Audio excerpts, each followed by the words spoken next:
Hi, my name is Elizabeth Mearden, and today I'm going to talk to you about the rising cost of insulin. Insulin is a life-saving drug treatment for diabetics. It was developed in 1921 by three researchers by the name of Frederick Banting, Charles Best, and James Collip. They sold a patent of insulin for just $3 to the University of Toronto in hopes that insulin would be made available and affordable for all diabetics.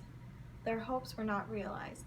By 2014, the insulin industry had evolved to a whopping $24 billion global industry. With this increase comes an increase to the cost of insulin. It has risen in price by 160% in the past 5 years. In 1996, it costed $21 for a vial of insulin. Today, the same vial can cost up to $400 or more. Many diabetics, including myself, need 2 to 3 vials of insulin per month, which can break a person's bank account. We will explore the factors that are driving up the cost of insulin and how we can reduce them. Insulin was discovered in 1921 and sold to Eli Lilly by the University of Toronto in 1922. At that time, only fast-acting insulin was available. Today there are 3 forms of insulin. They each come with different onset actions, peak of action, and duration. Rapid-acting insulin is the newest type of insulin, created by a recombination of DNA technology. It is a subgroup of human insulin, but genetically altered to create a more rapid, uniform-acting insulin. It is the most expensive type of insulin. This is the insulin I use. Another type of insulin is human insulin. It is a synthetic, lab-created insulin using E. coli to utilize protein to grow human insulin, which mimics insulin made in the human body. The cost of insulin is controlled by numerous factors. One of the factors is the drug manufacturers. There are 3 producers of insulin: Eli Lilly, Novo Nordisk, and Safoni, and they make all the forms of insulin, although animal insulin is made in very small amounts. Initially, insulin was not very expensive, as was to the hope of the 3 discoverers of insulin. The Washington Post article states, drugstore ads published in the 1960s from the Washington Post advertised insulin for as little as 84 cents a vial, less than a bottle of Breck shampoo, 3 bags of Halloween candy, or a can of Suave hairspray. The most expensive version listed on the ad was less than $2 a vial. Compared to today, using GoodRx website, a discount online pharmacy, for price comparison, Novolog Peg can cost $538 for a box of 5 pens. Diabetics would use 1 box a month, along with Atlantis, which costs $379 for 5 pens. Another factor in the cost of insulin is the Pharmacy Benefit Management, PBM. PBM is a third-party prescription drug manager for commercial health plans, Medicare Part D plans, the federal employee health benefit programs, state government employee plans, and self-insured programs. Their purpose is to reduce or maintain pharmacy costs to one of the plan while also trying to improve health care. The PBM negotiates with drug manufacturers to the price it will pay for medications, durable medical equipment, such as insulin pumps that I use, and other related services. This savings is to be returned to the insurance company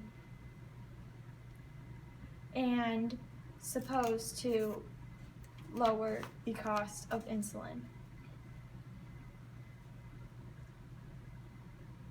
According to an article written by Diabetes Mind Team on January 24th, 2017, the three manufacturers of insulin report increasing the list drug price because of being forced in the past to absorb discounts and rebates by the PBM. As stated in the Healthline article, Jacob Ritz, the CEO of Nova, explains the price they charge when he pledged to limit price increases no more than 10% a year. As the rebates, discounts, and price concessions got steeper, they were losing considerable revenue. So we would continue to increase the list in attempt to offset the increased rebates, discounts, and price concessions to maintain a profitable and sustainable company. One result is that people with high deductibles, such as Medicare Part D plans who hit the donut hole, or the people with no insurance still pay the list price. Ironically, those are the people who can least afford it end up paying the most. People are waking up and questioning whether the current system of pricing insulin is viable for customers.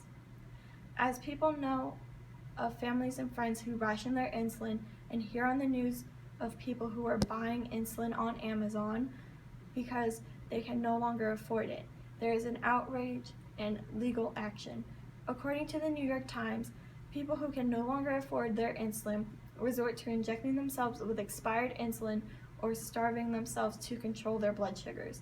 Some people have resorted to slipping into a diabetic coma, which can have fatal complications of diabetes and cause organ damage, even if you do not die, in order to get the insulin from the hospital. Of course, this does not save any money, and it is a needless expense in which the potential cost more in a long run.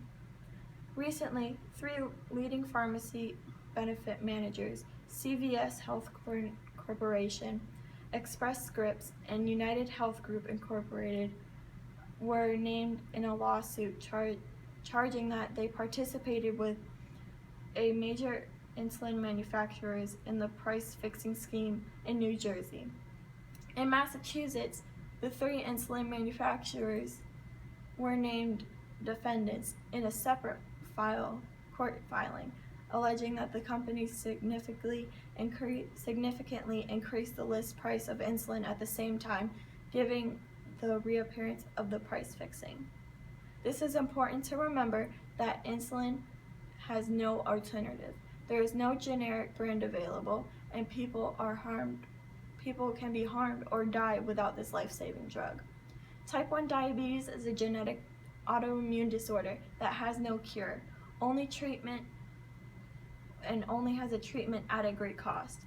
I think that the cost of insulin has become outrageous and immoral to make it an excess profit from people who have no choice.